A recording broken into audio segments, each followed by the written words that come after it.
ولعنة الله على أعدائهم أجمعين من الآن إلى قيام يوم الدين. أما بعد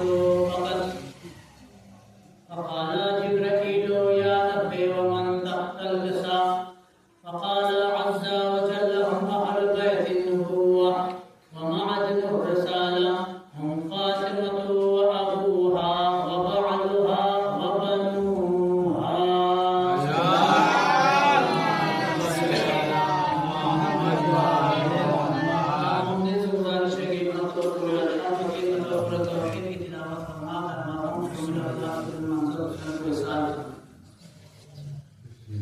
بسم الله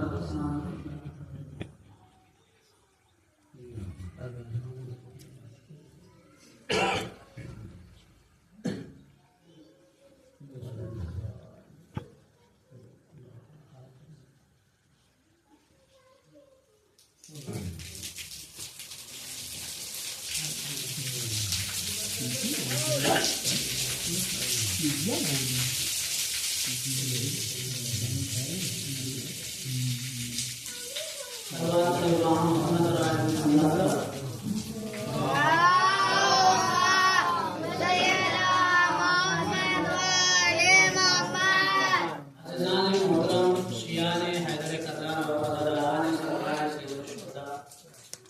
میں نے نہ کسی آیت کا سہارا لیا ہے اور نہ ہی کسی امام کی حدیث کا سہارا لیا، بلکہ ہماری میں ایک روایت ہے شہزادی کونین سے، جسے ہم حدیث قصہ کہتے ہیں، اسی حدیث قصہ کا ایک فکر کو میں نے اپنا سرنامہ کلام قرار دیا، اس لیے کہ مسلمانوں کو یہ بات معلوم ہو جائے کہ نبی کی صرف اور صرف ایک ہی بیٹی تھی، 4 بیٹیاں نہیں تھی۔ اور ہمارے یہاں یہ حدیث کے ساتھ سب سے بڑی دلیل اور دلالت یہی کرتی ہے کہ نبی کریم کی صرف ایک بیٹی تھی۔ حدیث کے ساتھ میں جب چادر تطہیر کے نیچے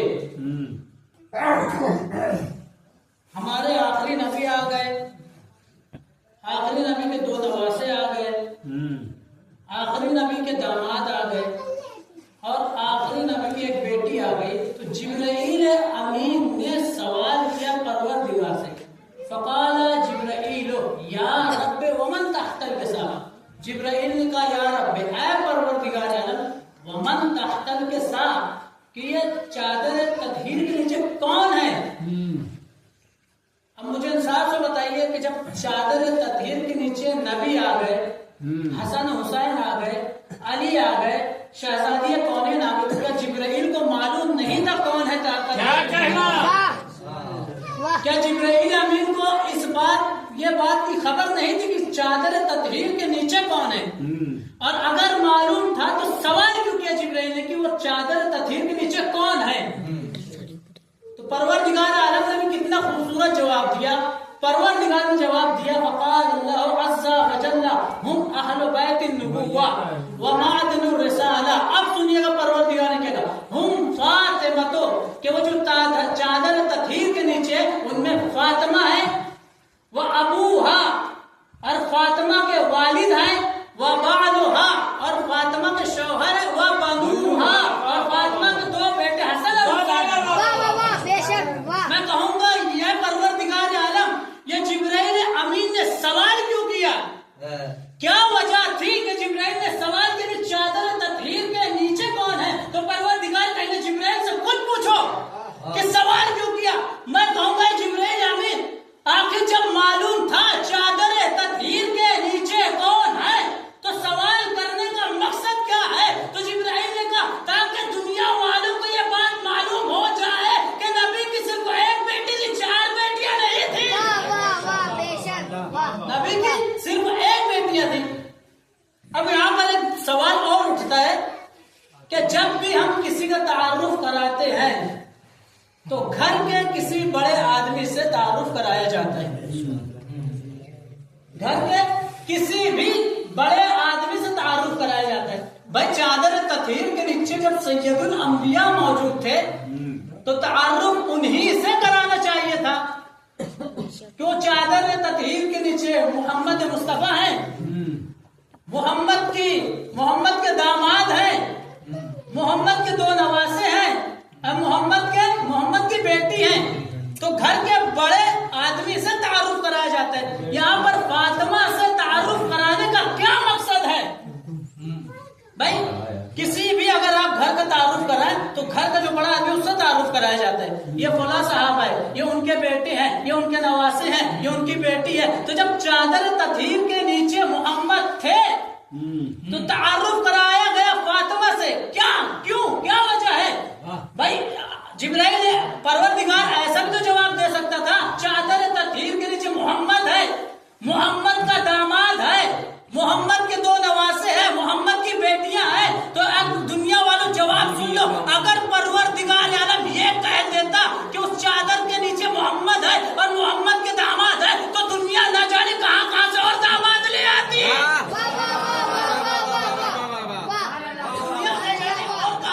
داماد لے آتی، لیکن داماد تھا ایک، اور وہ تھے مولا کائنات۔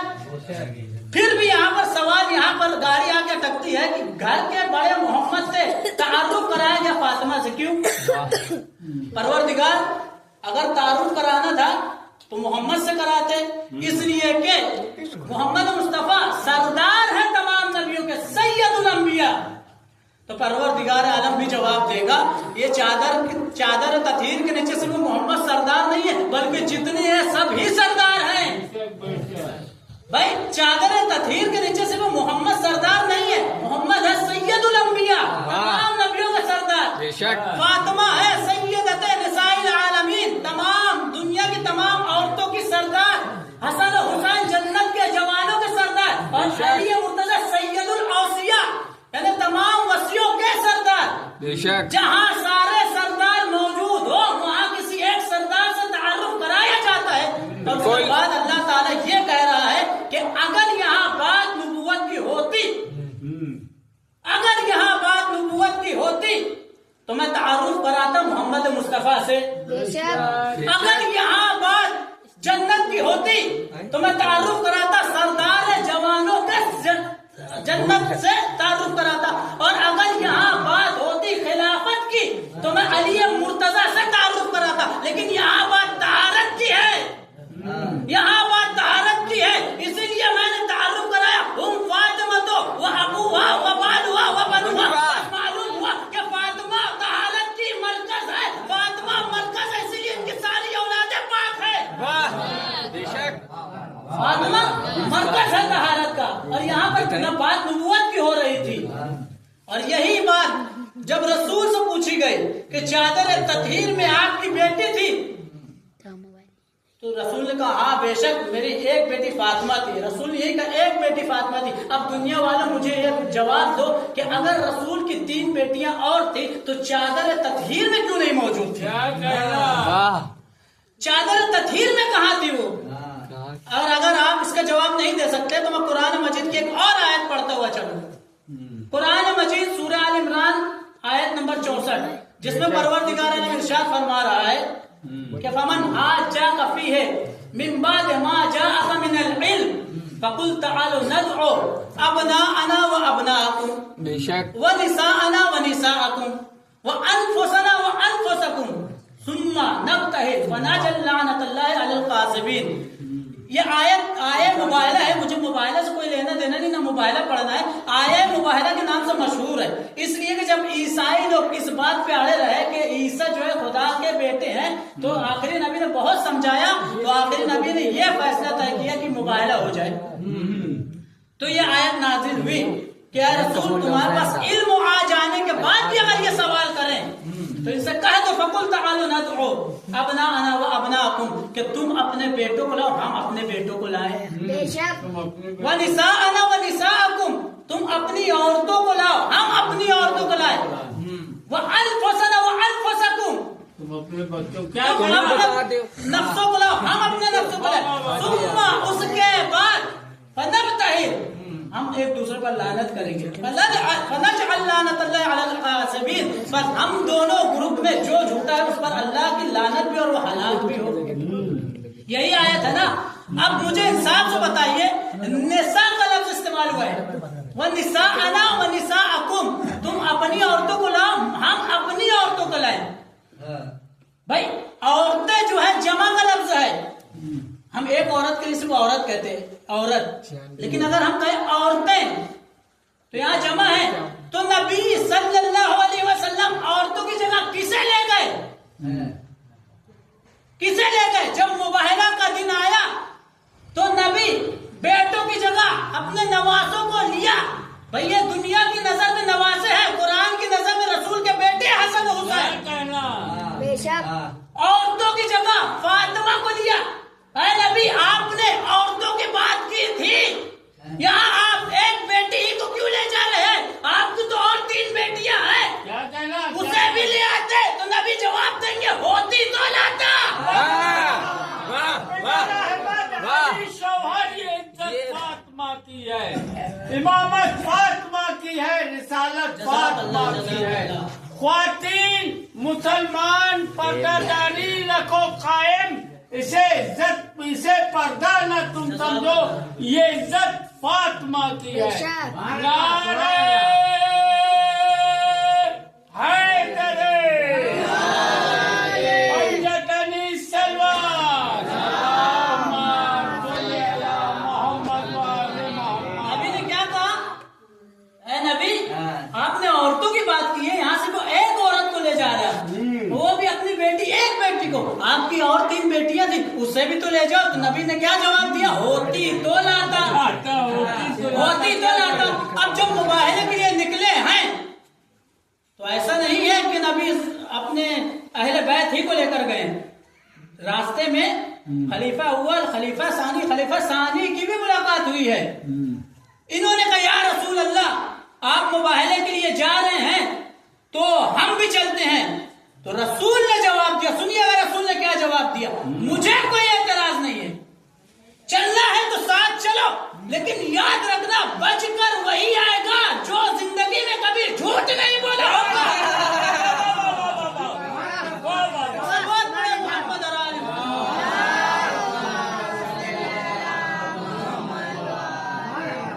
ونساءنا ونساءکم, تم اپنی عورتوں کو لاؤ, ہم اپنی عورتوں کو لاتے ہیں. وانفسنا وانفسکم, تم اپنے نفسوں کو لاؤ, ہم اپنے نفسوں کو لاتے ہیں. تو اب مجھے انصاف سے بتائیے رسول اللہ جو ہے نفس کی جگہ کن کو لے گئے؟ نفس کی جگہ علی مرتضی کو لے گئے, اس لیے کہ علی نفس اللہ بھی ہے اور نفس رسول بھی ہے. نفس اللہ بھی ہے, نفس رسول بھی ہے. لیکن مسلمانوں کے ایک بہت بڑے عالم دین, مسلمانوں کے ایک بہت بڑے جو ہے عالم دین ہے اہل سنت کے, جن کا نام محمد اسماعیل ہے, وہ اس آیت میں نفس کی جگہ داماد کا ترجمہ کر دیا ہے. اس لیے کہ نہ علی نفس رسول ہے اور نہ علی نفس اللہ ہے.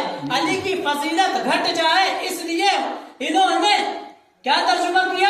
داماد کا, کہ نبی فرما رہے تھے کہ تم اپنی عورتوں کو لاؤ, ہم اپنی عورتوں کو لاتے ہیں, تم اپنے بیٹوں کو لاؤ, ہم اپنے بیٹوں کو لاتے ہیں, تم اپنے داماد کو لاؤ, ہم اپنے داماد کو لاتے ہیں. اب مجھے انصاف تو بتائیے گا, اگر نبی تم نے یہ ترجمہ کر دیا کہ نفس کی جگہ داماد کا کر دیا تو ہمیں یہ بھی قبول ہے, بہت اچھا ہو گیا. اگر نبی کی 3 بیٹیاں اور تھی اور تینوں شادی شدہ تھی تو 3 داماد اور کہاں گئے؟ بے شک واہ, 3 داماد اور کہاں گئے؟ انہیں بھی تو لے آتے مباہلہ میں. لہذا نہ چادر تطہیر کے نیچے نبیوں کی 3 بیٹی ملی, نبی کی 3 بیٹی چادر تطہیر کے نیچے نہیں ملی اور نہ ہی مباہلہ میں ملی. اس سے صاف ظاہر ہے کہ نبی کی صرف ایک بیٹی تھی جنہیں ہم فاطمہ کہتے ہیں. بے شک سبحان اللہ. اور نبی کی ایک گود میں, کیونکہ بس مجھے ٹائم دی گیا 20 منٹ اور اس سے زیادہ, کیونکہ جو روزہ بھی تھا تھکا بھی ہوا ہوں, بس آخری فکرے پڑھ رہا ہوں کہ نبی مباہلہ میں اس طرح چلے.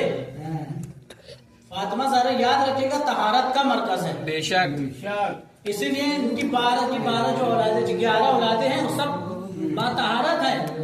دنیا میں جو آئے ہیں کوئی نجس نہیں آئے, ان کو طہارت کی ضرورت نہیں ہوتی دنیا میں, یہ باطہارت آتے ہیں دنیا میں. بے شک بے شک. تو لہٰذا اب شہزادی کونین وہ تھی جن کا چہرہ نہ سورج دیکھا تھا, نہ آسمان والے فرشتے دیکھے, نہ زمین والے انسان دیکھے تھے. بے شک اب مباہلہ میں رسول اللہ کیسے چلے؟